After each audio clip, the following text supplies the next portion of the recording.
ഞാൻ എൻ്റെ വിഷയത്തിലോട്ട് കടക്കുന്നു. അള്ളാഹു നമ്മെ ഇവരെ സ്വീകരിക്കുമാറാണ്. ലോക ചരിത്രത്തിൽ അധിനിവേശത്തിനെതിരെ, ആധിപത്യത്തിനെതിരെ, വൈദേശിക ആധിപത്യത്തിനെതിരെ ലോക ചരിത്രത്തിൽ തുല്യതമില്ലാത്ത പോരാട്ടം നയിച്ച് അവസാനം സൈനിക സാമ്രാജ്യത്വ ശക്തികൾ ഒരുക്കിയ തൂക്കുകയറിൽ വിശുദ്ധമായ ഖുർആൻ കയ്യിൽ പിടിച്ച് പെടഞ്ഞു മരിച്ചുപോയ ലോക ചരിത്രത്തിലെ ഏറ്റവും വലിയ പടനായകനാണ് ലിബിയൻ സൈഗതഭൂവിലെ ഗർജിക്കുന്ന സിംഹം, ദ ലയൺ ഓഫ് ഡിസേർട്സ് എന്ന അപരനാമത്തിൽ അറിയപ്പെടുന്ന ഉമർ മുഖ്താർ. ആ ഉമർ മുഖ്താറിനെ കുറിച്ച് ലോക പ്രശസ്തനായ ഡോക്ടർ മുസ്തഫ അക്കാദ് നിർമ്മിച്ച ഒരു ഡോക്യുമെന്ററിയുണ്ട്. ഉമർ മുഖ്താർ എന്ന് പറയുന്ന ലോക ചരിത്രത്തിലെ ഏറ്റവും വലിയ ആരുടെ മുമ്പിലും വഴങ്ങിക്കൊടുക്കാത്ത ആദർശത്തിന്റെ പ്രതീകമായ തൂക്കുകയറിൽ കിടന്ന് ശരീരം കിടന്ന് പിടയ്ക്കുമ്പോഴും വിശുദ്ധമായ ഖുർആന്റെ ആയത്തോതിയിട്ട് മരണപ്പെട്ടു പോയ മുഖ്താർ, ഉമർ മുഖ്താർ എന്ന് പറയുന്ന ആ മനുഷ്യന്റെ ചരിത്രം രേഖപ്പെടുത്തുന്ന ഒരു ഡോക്യുമെന്ററി ഡോക്ടർ മുസ്തഫ അക്കാദ് രചിച്ചിട്ടുണ്ട്. ആ ഡോക്യുമെന്ററി അവസാനിക്കുന്നത് ഇങ്ങനെയാണ്: ഉമർ മുഖ്താറിനെ ബെനിറ്റോ മുസോളിനി എന്ന ഏകാധിപതിയുടെ, സർവാധിപതിയുടെ, സ്വേച്ഛാധിപതിയുടെ പട്ടാളക്കാർ ബെനിറ്റോ മുസോളിനിയുടെ പട്ടാളക്കാർ ഉമർ മുഖ്താറിനെ തൂക്കിലേറ്റുമ്പോൾ തൂക്കിൽ കിടന്ന് പിടഞ്ഞ് ഉമർ മുഖ്താറിന്റെ അവസാനത്തെ ചലനം നിലക്കുന്നു.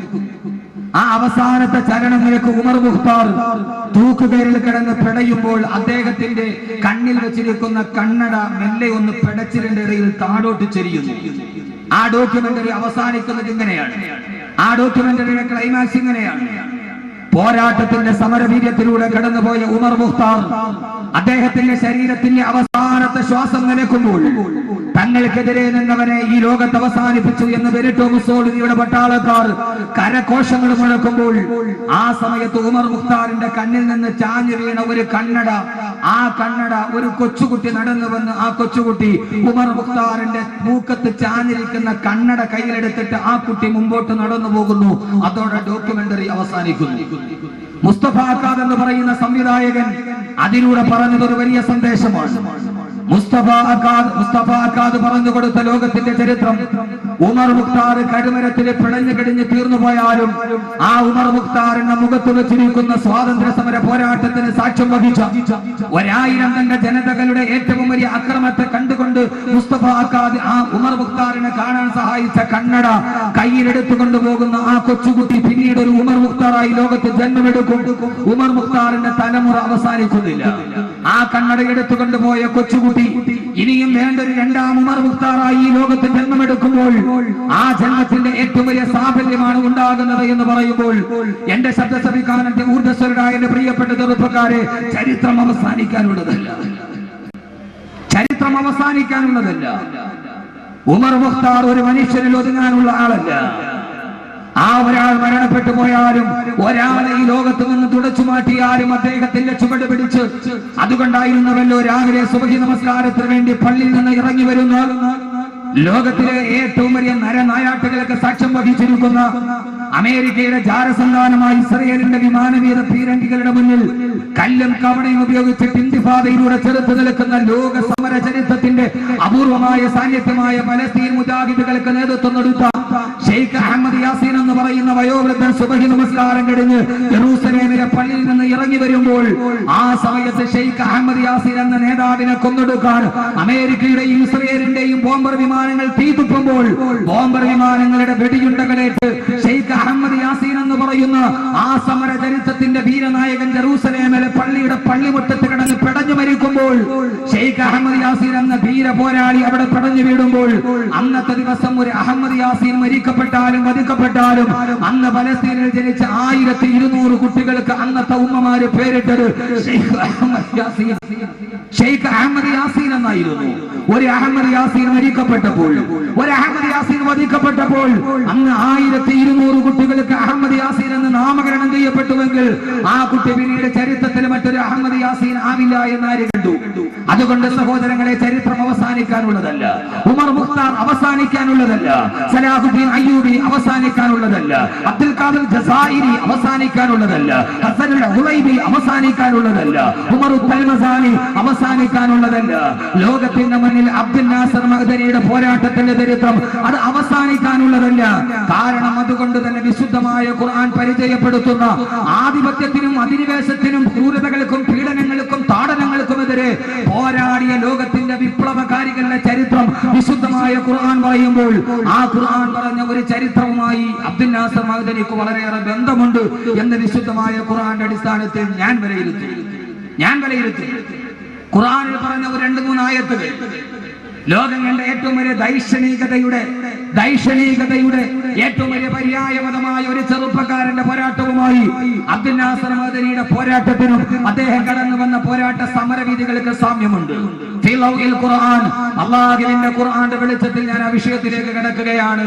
ഖുർആനും മഅ്ദനിയും അള്ളാഹു മനസ്സിലാക്കാനുള്ള ബോധം നൽകി അനുഗ്രഹിക്കുമാറാകട്ടെ. അള്ളാഹു മനസ്സിലാക്കാനുള്ള ബോധം നൽകി അനുഗ്രഹിക്കട്ടെ. ബോധം എല്ലാവർക്കും ഉണ്ട്, പക്ഷെ അതൊരു സ്വബോധമാവണം. ബോധമില്ലാത്തവരാണ്. അബ്ദുൽ നാസർ മഅ്ദനി അനുഭവിക്കുന്നത് നീതി നിർദ്ദേശമാണെന്ന് എല്ലാവർക്കും ബോധമുണ്ട്, പക്ഷെ അതൊരു സ്വബോധമല്ല. ആ ബോധം തന്നെ അവബോധ മനസ്സുമായി കൂട്ടിയിടിക്കുമ്പോൾ ആ ബോധത്തെ വിളിച്ചു പറഞ്ഞാൽ തന്റെ ഒരു ബോധം നഷ്ടപ്പെടുമോ എന്ന ഒരു സ്വബോധമില്ലായ്മയാണ് പലപ്പോഴും സത്യം വിളിച്ചു പറയാൻ ഏറ്റവും വലിയ പ്രശ്നമായി മാറുന്നത്. ഞാൻ കടന്നു വരുന്നത് അബ്ദുൽ നാസർ മഅ്ദനിയുടെ അൻവാർ ശരീയിൽ ഞാൻ പ്രസംഗിക്കുന്നത് ഖുർആനാണ് ഞാൻ പറയുക. ഞാൻ PDP-കാരനായതുകൊണ്ട് രാഷ്ട്രീയപരമായി ആശയപരമായി ചിലപ്പോൾ വൈജാത്യങ്ങൾ ഉണ്ടാവാം. പക്ഷേ ഞാൻ അബ്ദുൽ നാസർ മഅ്ദനിയെ വിശ്വസിക്കുന്നു, നിരപരാധിയാണ്. കാരണം അഹമ്മദ് കബീർ ഇതേവരെ ജീവിതത്തിലെ ഏറ്റവും വലിയ സൗഭാഗ്യമായത് അള്ളാഹുവിന്റെ വിശുദ്ധമായ ഖുർആൻ മനഃപ്പാഠം ചെയ്യാൻ കഴിഞ്ഞിട്ടുണ്ടെങ്കിൽ ആ ഖുർആന്റെ സന്ദേശമാണ് ലോക ജനതയോട് പറയുന്നുവെങ്കിൽ ഞാൻ ഏറ്റവും ഇഷ്ടപ്പെടുന്ന ആ ഖുർആൻ കയ്യിൽ പിടിച്ചിട്ടാണ് അബ്ദുൽ നാസർ മഅ്ദനി ഞാൻ നിരപരാധിയാണ് എന്ന് ആവർത്തിച്ചു പറഞ്ഞതെങ്കിൽ ആ ഒരൊറ്റ വാക്ക് മാത്രം അനുസരിച്ചുകൊണ്ട് അത് വിശ്വസിച്ചുകൊണ്ട് 1000 വട്ടം ആരൊക്കെ പറഞ്ഞാലും അബ്ദുൽ നാസർ മഅ്ദനി നിരപരാധിയാണെന്ന് എന്റെ മനസ്സാക്ഷിയുടെ മനക്കോടതിയിൽ മനക്കുത്തിലാണ് 1000 വട്ടം ഉറപ്പിച്ചു കൊണ്ടാണ് ഞാൻ പറയുന്നത്. ലോക ചരിത്രവുമായി അബ്ദുൽ നാസർ മഅ്ദനിക്ക് ബന്ധമുണ്ട്. കാരണം എന്തെന്നറിയോ? ഒരു മനുഷ്യൻ ഇവിടെ നിന്ന് പടിയിറങ്ങിപ്പോയി, വീൽ ചെയറിൽ ഇരുന്നു കൊണ്ട് കടന്നുപോയ അബ്ദുൽ സമദ് മാസ്റ്റർ. സഹോദരങ്ങളെ തിരിച്ചറിയണം, ഏകമകനായി യൂസുഫ് ഈജിപ്തിലെ ജയിലറയിൽ ആരുടെയൊക്കെയോ കുതന്ത്രങ്ങൾക്ക് വയറി കിടക്കുകയാണെന്ന് അറിഞ്ഞപ്പോൾ തന്റെ പ്രിയപ്പെട്ട മകൻ ജയിലറയിൽ കിടക്കുന്ന ചിന്ത ഓർത്തിട്ട് കണ്ണിന്റെ കാഴ്ചശക്തി നഷ്ടപ്പെട്ടു പോയി സ്വന്തം കുടിലിന്റെ ചാരത്തിരുന്നിട്ട്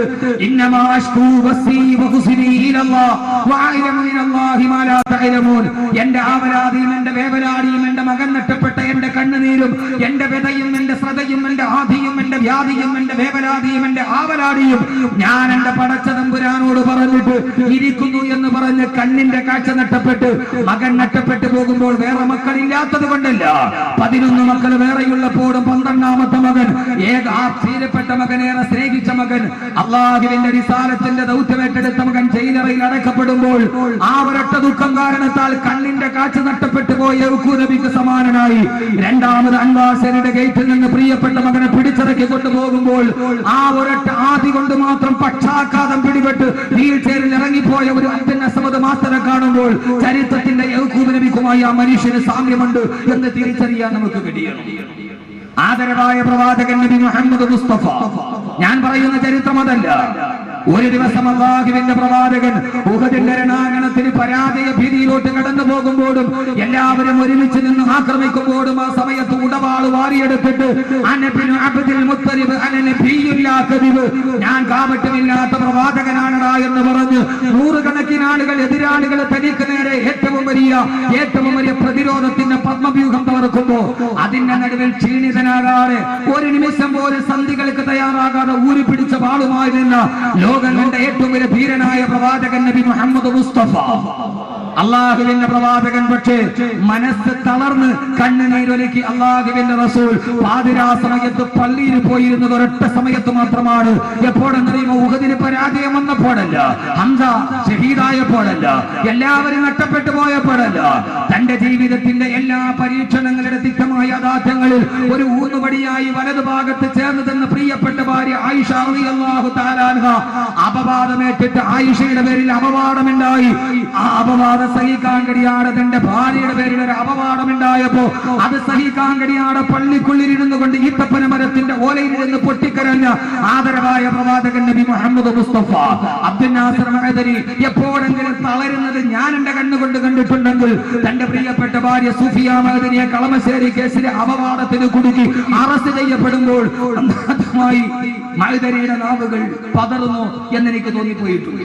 ഞാൻ ആ മനുഷ്യനുമായി ഈ റൂമിലിരുന്ന് ഒറ്റയ്ക്കിരുന്ന് സംസാരിച്ചിട്ടുണ്ട് ആ ഭാഗത്ത്.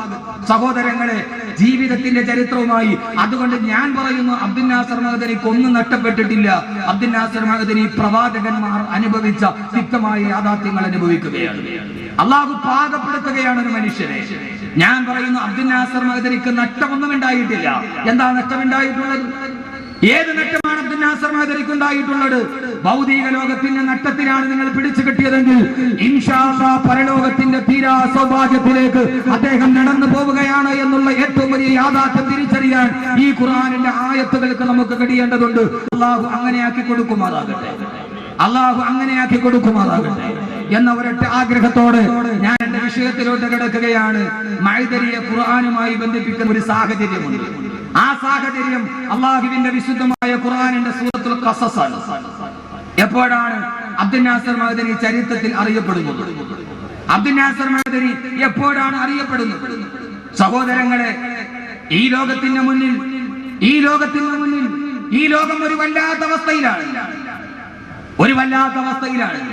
വൈകുന്നേരം കടന്നു വരുന്ന പിതാവിനെ 51 വയസ്സുകാരനെ മലത്തിൽ കിടത്തിയിട്ട് 52 പ്രാവശ്യം ആഞ്ഞുവെട്ടി ആ പാവപ്പെട്ടവനെ രക്തത്തിൽ കുളിപ്പിച്ച പതാകയുമായി അയാളുടെ ശവശരീരം വീടിന്റെ ഉമ്മറത്ത് നിൽക്കുമ്പോൾ രാവിലെ പിതാവിന്റെ കവിളത്ത് മുത്തം കൊടുത്ത് പറഞ്ഞയച്ച പിതാവ് വൈകുന്നേരം ഒരു ശവശരീരമായി വീടിന്റെ ഉമ്മറപ്പടിയിൽ രക്തപതാക പുതപ്പിച്ചിട്ട് മലന്ന് കിടക്കുമ്പോൾ ആ സമയത്ത് കാത്തിരുന്ന പിതാവ് ഒരു ജീവശവമായി കടന്നു വരുമ്പോൾ പിതാവിന്റെ മുഖത്ത് രക്തപതാക മാറ്റിയിട്ട് ഒരു ഉമ്മ കൊടുക്കാൻ നോക്കുമ്പോൾ രാവിലെ തന്റെ പിതാവിന്റെ 7 കവിളത്താണ് ഉമ്മ കൊടുത്തതെന്നറിയാണ് 17 പ്രാവശ്യം കയ്യിലിരിക്കുന്ന മടി കൊണ്ടും മലത്തിക്കടത്ത് വെട്ടിക്കൊന്ന് പിതാവിന്റെ മുഖമേതെന്ന് തിരിച്ചറിയാൻ കഴിയാതെ പൊട്ടിക്കരഞ്ഞതെന്ന് 14 വയസ്സുകാരനെന്ന് പറയുന്ന ചന്ദ്രശേഖരന്റെ മകന്റെ കാലഘട്ടത്തിൽ നമ്മൾ ജീവിച്ചിരിക്കുമ്പോ ഞങ്ങൾ 13 പേരെ ബ്ലാക്ക് മാർക്കിട്ടിട്ട് കൊന്നിട്ടുണ്ടെന്ന് പറയുമ്പോഴും അവരുടെ മുമ്പിൽ അവസ്ഥ ചെയ്യണമോ വേണ്ടയോ എന്ന കാര്യത്തിൽ ജുഡീഷ്യറി പകച്ചു നിൽക്കുമ്പോൾ ആ സമയത്തും അബ്ദുൽ നാസർ മഅദനി എന്ന ചലന്തിവരയുടെ ചലന്തിയെ കൊടുക്കാൻ ലോകത്ത് തിരക്കഥകൾ മെയ്തുകൊണ്ടേയിരിക്കുന്നു. ജുഡീഷ്യറിയുടെ ഇരട്ട മുഖങ്ങൾ നമ്മൾ കണ്ടുകൊണ്ടേയിരിക്കുന്നു. ലോകത്തിന്റെ മുന്നിൽ പിശാചുകൾ പാർക്കുന്ന വേതാള നഗരം പോലെ ചന്ദ്രശേഖരൻ വധിക്കപ്പെട്ടു. സഹോദരങ്ങളുടെ രാഷ്ട്രീയം നമുക്ക് പ്രശ്നമല്ല, എനിക്ക് പ്രശ്നമല്ല, നിങ്ങൾക്ക് പ്രശ്നമാണെങ്കിലും. പക്ഷേ മലയാളത്തിന്റെ കവിയുടെ വാക്കുകൾ ഞാൻ കടമെടുക്കുകയാണ്. കൊന്നതാരെന്നറിയില്ല, കൊല്ലിച്ചതാരെന്നറിയില്ല, പക്ഷെ ഒരു കാര്യം എനിക്കറിയാം, കൊല്ലപ്പെട്ടവൻ ഒരു മനുഷ്യനായിരുന്നു. കൊന്നതാരെന്നറിയില്ല, കൊല്ലിച്ചതാരെന്നറിയില്ല, പക്ഷേ കൊല്ലപ്പെട്ടവൻ ഒരു മനുഷ്യനായിരുന്നു. മനുഷ്യന്റെ ജീവിതം ഏറ്റവും പവിത്രമാണ്.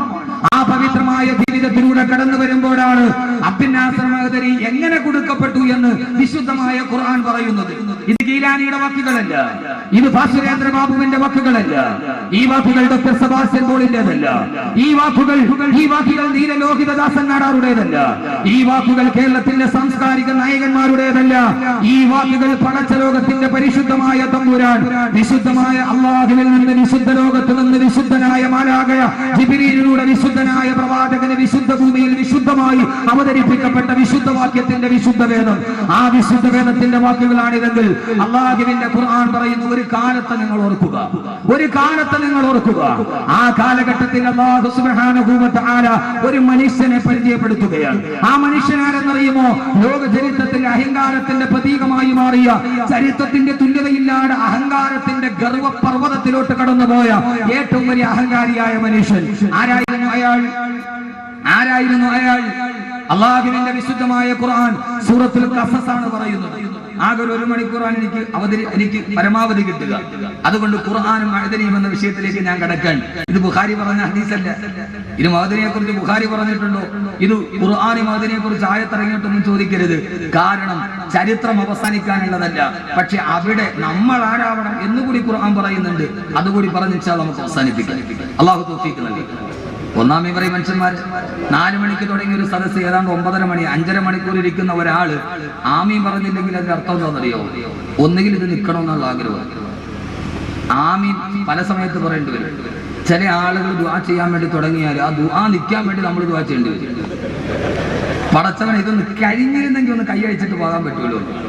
പക്ഷെ മാത്തൂർ ഉസ്താദ് അങ്ങനെയല്ല, ഏറ്റവും കബൂലിയത്തുള്ള ദുആയാണ്. എനിക്ക് അനുഭവമുണ്ട്. ചില ആളുകൾ ദുആ ചെയ്യണമെങ്കിൽ നമ്മൾ അവിടെ ആമീൻ പിടിക്കുന്ന ദുആ ചെയ്യും. പടച്ചവനെ തീർക്കാൻ വേണ്ടി ദുആ ചെയ്യണം. അല്ലാഹു സുബ്ഹാനഹു വ തആല അതുകൊണ്ട് ഞാൻ അങ്ങോട്ട് വല്ലാതെ അങ്ങോട്ട് തുടങ്ങിപ്പോയ സമയം അങ്ങോട്ട് നീണ്ടുപോകും. അതുകൊണ്ട് ഇൻഷാ അല്ലാഹ് 10:30 ആകുമ്പോൾ മാത്തൂർ ഉസ്താദി സദസ്സിൽ 10:30